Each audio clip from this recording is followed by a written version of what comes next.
throw out that Swiss cheese. I got something better.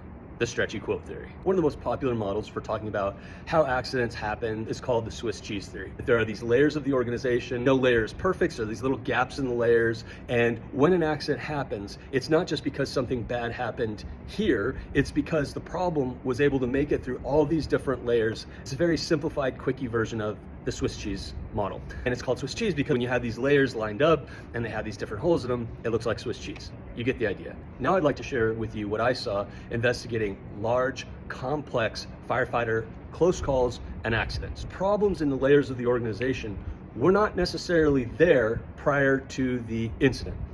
It was the circumstances themselves that stretched the organization in a particular way where now those gaps appear. The gaps weren't there before, and they wouldn't have been there had they not been stretched in that particular way. If the fire had gone differently, if the social or political factors or the staffing issues had rolled out a little bit differently, they would have been stretched a different way. They would have had different problems.